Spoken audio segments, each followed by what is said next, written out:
Hello दोस्तों, कैसे आप सब। उम्मीद करता हूँ खैरियत से होंगे। मैं एम अली आप सभी का Haidri study point YouTube channel पे खैर मकदम करता हूँ। सीटेट दिसंबर सन 2024 के लिए उर्दू पेडागोजी की लगातार क्लासेस आप लोगों को दस्तयाब कराई जा रही हैं। सिलेबस के मुताबिक क्लासेस चल रही हैं। प्लेलिस्ट इसी क्लास के डिस्क्रिप्शन में है। आज हम प्रैक्टिस सेट में दूसरे वाले सेट को डिस्कस करेंगे। इसमें जुलाई सन 2024 में जो सवालात पूछे गए थे उनको उर्दू, हिंदी और अंग्रेजी तीनों जबानों में डिस्कस करने की कोशिश करेंगे। तो चलिए शुरू करते हैं। पहला सवाल आसान सा सवाल है, बस देखने में बड़ा लग रहा है। मैं सवाल समझा दे रहा हूँ, आप आंसर खुद से कर लीजिएगा।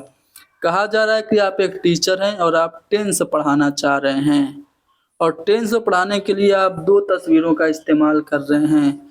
एक तस्वीर आपने 15 साल पहले ली थी और एक तस्वीर अभी ली है।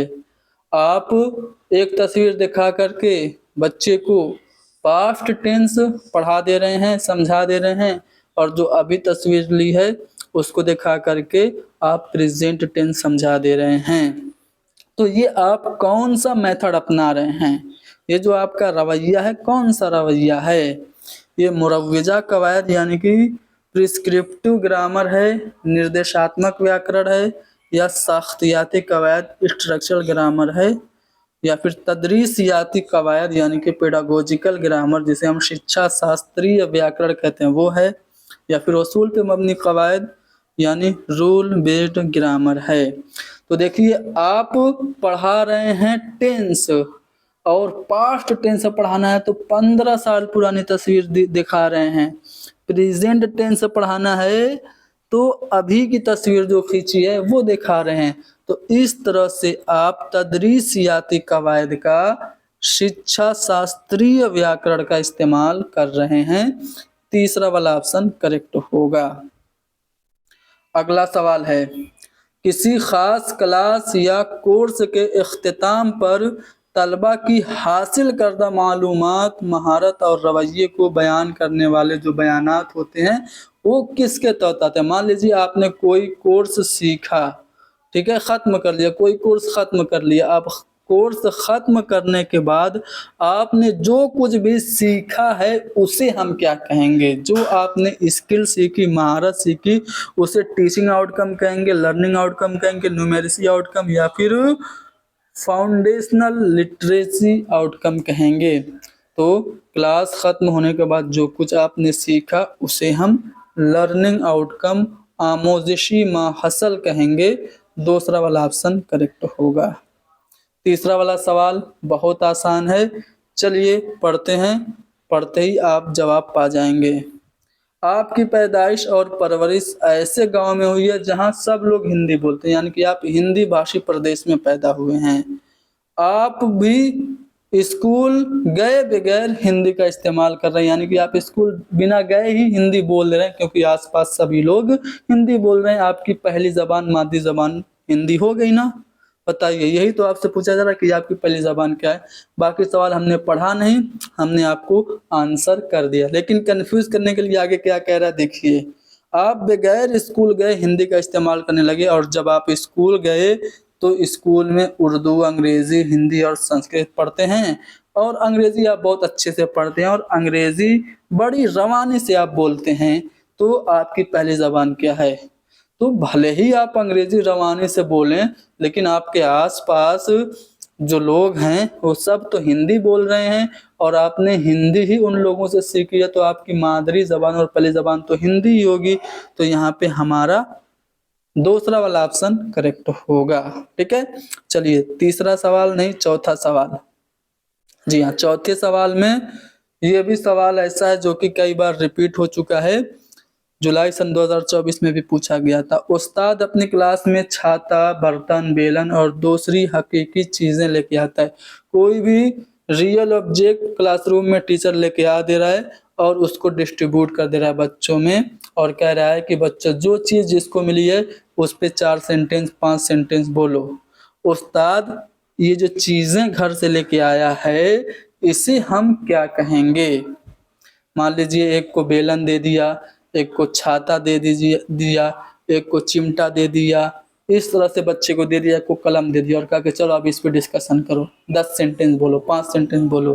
तो बच्चा कह रहा है ये बेलन है, इससे मेरी मम्मी रोटी बनाती है, इससे मेरी मम्मी चटनी पूछती है, जब मैं शरारत करता हूँ तो मेरी मम्मी बेलन से मुझको मारती है, कभी कभी मेरे पापा को भी ठिकाने लगा देती है। इस तरह से अगर बच्चे सेंटेंस बोल रहे हैं तो ये जो चीज़ें हैं क्लासरूम में आई हैं, जिसको देख के बच्चे सेंटेंस बोल रहे हैं, इसे हम क्या कहते हैं? इसको हम रीलिया कहते हैं। ठीक है, चौथा वाला ऑप्शन करेक्ट होगा। चलिए, आलूदगी यानी कि पॉल्यूशन, प्रदूषण के मौजू पर आपको लेसन प्लान बनाना है। तो जो आपका फर्स्ट इनिशिएटिव, फर्स्ट स्टेप होगा वो क्या होगा? इंट्रोडक्टरी क्वेश्चन तैयार करना, या फिर टॉपिक को बार बार पढ़ाना, या फिर तदरीस की इमदादी अशिया का, टीचिंग एड्स का सेलेक्ट करना, इंतखाब करना, या फिर मकासद का तयन करना। तो आपको प्रदूषण पर लेसन प्लान बनाना है, पाठ योजना बनाना। तो सबसे पहले आप ऑब्जेक्टिव्स को फ्रेम करेंगे, मकासद का तयन करेंगे। चौथा वाला ऑप्शन करेक्ट होगा। अगला सवाल कि उस्ताद अपने तलबा से पानी पर एक पैसेज लिखने के लिए कहता है। टीचर क्या कह रहा है? बच्चों पानी पे पैसेज लिखो। हर तलबा आपस में बातें करने लगते हैं और साइंस और सोशल साइंस की क्लास में इस हवाले से क्या पढ़ाया गया है वो डिस्कशन करते हैं और फिर अपना पैसेज लिखना शुरू कर देते हैं। तो ये किसकी मिसाल है? यानी कि जबान की क्लासरूम में साइंस, सोशल साइंस से मदद ली जा रही है। तो इसे हम क्या कहते हैं? इसे हम लैंग्वेज एक्रास द करिकुलम कहते हैं। मान लीजिए कि आप टीचर हैं, आप पढ़ा रहे हैं, पढ़ाते हुए आप साइंस का टॉपिक या फिर सोशल साइंस का टॉपिक डिस्कस कर रहे हैं, तो आप किसी न किसी ज़बान में तो डिस्कस कर रहे हैं। मान लीजिए ताजमहल के बारे में पढ़ा रहे हैं, तो ताजमहल एक खूबसूरत इमारत है जिसे शाहजहां ने बनवाया था, इसे मोहब्बत की निशानी कहा जाता है। तो ये उर्दू लफ्ज़ ही तो इस्तेमाल कर रहे हैं। तो आप पढ़ा रहे हैं हिस्ट्री, लेकिन उर्दू ज़बान में पढ़ा रहे हैं, उर्दू की क्लासरूम में हिस्ट्री आप बच्चों को समझा रहे हैं। तो इसे हम क्या कहेंगे? इसे कहेंगे तदरीसियात से मावरा ज़बान, या फिर दरसियात से परे ज़बान, जिसको अंग्रेजी में लैंग्वेज अक्रॉस द करिकुलम कहा जाता है। इसका फुल फॉर्म भी पूछ देता है, LAC का फुल फॉर्म क्या होगा? तो लैंग्वेज अक्रॉस द करिकुलम होगा। ज़बान की क्लास में साइंस, सोशल साइंस या फिर दूसरे सब्जेक्ट को अगर हम यूज़ कर रहे हैं तो हम लैंग्वेज अक्रॉस द करिकुलम जा रहे हैं। ठीक है, चलिए क्वेश्चन नंबर 7, डैश की एक अहम सलाहियत ये है, यानी कौन से टीचिंग मेथड की सलाहियत है कि तलबा मसाइल को इज्तिमाई तौर पर या ग्रुप में या जोड़ों में हल करते हैं। यानी कि किस मेथड में बच्चे ग्रुप डिस्कशन करके किसी प्रॉब्लम को हल करते हैं। क्या वो कम्युनिकेटिव लैंग्वेज टीचिंग यानी तरसीली ज़बान की तदरीस है, या फिर वो बिहेवियरिस्ट अप्रोच यानी कि किरदारियत पसंद तरीका है, या फिर होल लैंग्वेज अप्रोच समग्र भाषा विधि कुल ज़बान का तरीका है, या फिर साख्तियाती तरीका यानी कि स्ट्रक्चरल मेथड है। तो डिस्कशन कर रहे हैं, कम्युनिकेशन कर रहे हैं, ग्रुप में बातचीत कर रहे हैं, तो इसे हम कहेंगे तरसीली ज़बान की तदरीस वो कर रहे हैं। क्वेश्चन नंबर 8, जब हम फितरी अंदाज में बगैर किसी मुनज़्ज़म मश्क के कोई ज़बान सीखते हैं तो उसे हम क्या कहते हैं? आपने बिना कोशिश के, बिना उस्ताद की मदद से अपने आप एक ज़बान सीख ली, तो ये लैंग्वेज लर्निंग है या एक्विजिशन है? मैंने बताया है, इसको एक्विजिशन कहते हैं, इक्तिसाब कहते हैं। बिना किसी कोशिश के गैर शऊरी तौर से अनकॉन्शियसली अगर आप कोई ज़बान सीख रहे हैं तो इसे इक्तिसाब कहते हैं, एक्विजिशन कहते हैं, भाषा अर्जन कहते हैं। जबकि उस्ताद की मदद से स्कूल में जाके जब आप प्रॉपरली फॉर्मल वे से सीखेंगे तो उसे हम कहेंगे लैंग्वेज लर्निंग। लेकिन यहाँ बगैर किसी मश्क के, मुनज़्ज़म मश्क के सीखी जा रही है, तो ये इक्तिसाब हो गया। आपने क्लास में जाकर देखा कि दरसी किताब नज़मों और तस्वीरी कहानी से शुरू हो रही है और हरूफ तहज्जी पर ख़त्म हो रही है। यानी कि पहले नज्म और स्टोरीज पढ़ाई जा रही हैं और अल्फ़ाबेट्स बाद में पढ़ाए जा रहे हैं। तो आप क्या कर रहे हैं, पहले ऊपर जा रहे हैं फिर नीचे आ रहे हैं ना। नज्म और पैसेज तो बड़ा है और फिर अल्फ़ाबेट छोटा है। पहले नज्म, फिर आप कहानी, फिर उसको सेंटेंस में, फिर वर्ड में, फिर अल्फ़ाबेट पढ़ा रहे हैं। तो आप ऊपर से नीचे आ रहे हैं, तो ये जो अप्रोच होगा वो ऊपर से नीचे होगा। और पहले ही आप बच्चों को अल्फ़ाबेट पढ़ा दें, फिर सेंटेंस पढ़ाएं, फिर बच्चों को बड़े बड़े सेंटेंस पढ़ाएं, फिर कहानियाँ पढ़ाएं, फिर नज्म पढ़ाएं, तो ये आपका होगा नीचे से ऊपर। ठीक है, आसान सा सवाल था। क्वेश्चन नंबर 10 देखते हैं। बतौर उस्ताद आप देखते हैं कि सबक में जो ज़बान इस्तेमाल की गई है वो आपके तलबा के लिए काफ़ी मुश्किल है। मान लीजिए कि एक सबक है, मैथ का सवाल है, उसमें ये कहा गया है कि एक कलम की कीमत 5 रुपया है, तो 5 कलम की कीमत क्या होगी। ये सबक है, ठीक है, ये एक सवाल है। और इसमें जो इबारत इस्तेमाल हुई है, मान लीजिए कि 3 में पढ़ने वाला बच्चा है, उसके लिए मुश्किल है। तो आप उस्ताद की हैसियत से इसको आसान बना दे रहे हैं कि देखो बेटा, एक गो पेनिया मिलेला 5 रुपए का, तो के 5 गो कलम खरीदे की है, तो क रुपया तो के खर्चा करे के पड़ी। तो उ जोड़ ले हाथ पे, जोड़ लेगा ना वो हाथ पे कि यार 5 5, 2 गो 10 रुपये में 2 गो, 15 में 3 गो, 20 में 4 गो, और 5 गो खातिर 25 रुपया हमके खर्चा करे के पड़ी। तो इस तरह से जो इबारत थी उसको तो बच्चा नहीं समझ पाया, लेकिन जब आपने बच्चे से इस तरह पूछा कि एक कलम 4 रुपए की मान लो है, तुम दुकान पे जाते हो तो एक कलम तुमको 5 रुपए की मिलती है, तो तुम कितना रुपया लेके जाओगी कि दुकानदार तुमको 5 कलम देगा। तो इस तरह से अगर आप उसके लिए इजी बना दे रहे हैं तो इसे हम क्या कहते हैं, इसको हम एडॉप्टेशन कहते हैं। बतौर उस्ताद आप देखते हैं कि सबक में जो ज़बान इस्तेमाल की गई है वो आपके तलबा के लिए काफ़ी मुश्किल है। आप ज़बान को आसान बना देते हैं और अपने तलबा को मद्देनज़र रखते हैं और मवाद में कुछ तब्दीली कर देते हैं। तो आपने जो किया इसे क्या कहेंगे, इसे एडॉप्टेशन कहेंगे।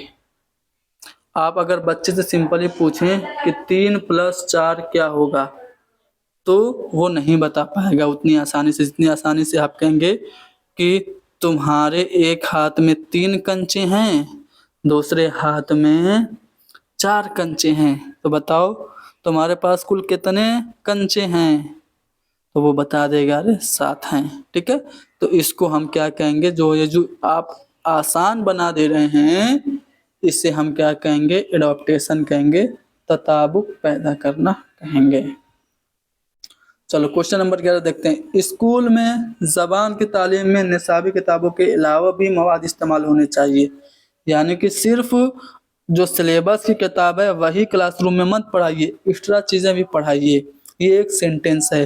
तो इस बयान की रोशनी में आप मिडिल स्कूल के आमोज़गारों की ज़बान सीखने को तक़वियत देने के लिए किस किस्म के वसाइल और सरगर्मियाँ इस्तेमाल करेंगे। टीचर क्या कह रहा है कि सिर्फ जो निसाबी किताब है वही मत पढ़ाइए, कुछ अलग चीज़ें भी पढ़ाइए।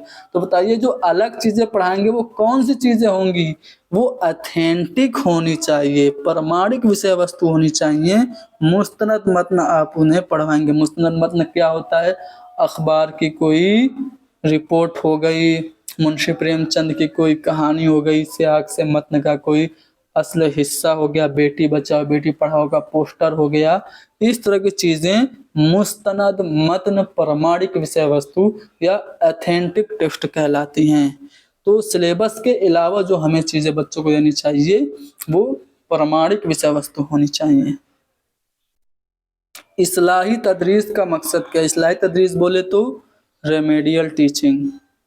रेमेडियल टीचिंग को भी कई लफ्ज़ों से पूछा जा चुका है। इसका तर्जुमा कभी इस्लाही तालीम, कभी तलाफ़ी तालीम, कभी मुआलजाती तदरीस, इस तरह से कई इसका तर्जुमा कर देता है उर्दू में। लेकिन आप समझ गए होंगे इस्लाही तदरीस क्या होती है। मान लीजिए कि आपने डायग्नोस्टिक टेस्ट किया और आपको पता लग गया कि बच्चे को ये कमी है, बच्चे की उस कमी को दूर करने के लिए जब आप पढ़ाएंगे तो उसे हम कहेंगे रेमेडियल टीचिंग, यानी कवायद के असबाब को दोबारा पढ़ाना जो हम उस घर में ठीक से नहीं सीखा है, सही से सीखा ही नहीं है, उसको अच्छे से पढ़ाना है, तो आप उसको पढ़ाएंगे तो क्या कहेंगे, उसको रेमेडियल टीचिंग कहेंगे, उपचारात्मक शिक्षण कहेंगे, इस्लाही तदरीस या तालीम कहेंगे। एक हिंदुस्तानी तालिब इल्म रवानी से अंग्रेजी, फ्रांसीसी और जापानी बोलता है, तो ये क्या है, हिंदुस्तान में है तो हिंदी तो उसकी अच्छी होगी ही, वो फॉरेन लैंग्वेजेस भी बोलता है, अंग्रेजी बोल लेता है, फ्रांसीसी और जापानी भी बोल ले रहा है, तो वो बच्चा क्या है, बच्चा जाहिर सी बात है मल्टीलिंगुअल है, कसीर लसानी है, बहुभाषी है। एक उस्ताद चाहता है कि उसके तालिबे इल्म क्लासरूम से बाहर काबिल और पुरएतमाद क़ारीन बन सके। क्लासरूम में तो बच्चा सही से पढ़ ले रहा है, लेकिन क्लासरूम के बाहर जब जाए तब भी वो कॉन्फिडेंस से चीज़ों को पढ़े, एक टीचर ये चाह रहा है। तो बताइए उस टीचर को कौन सी हिकमत अमली अपनानी चाहिए जो सबसे ज़्यादा अहम हो।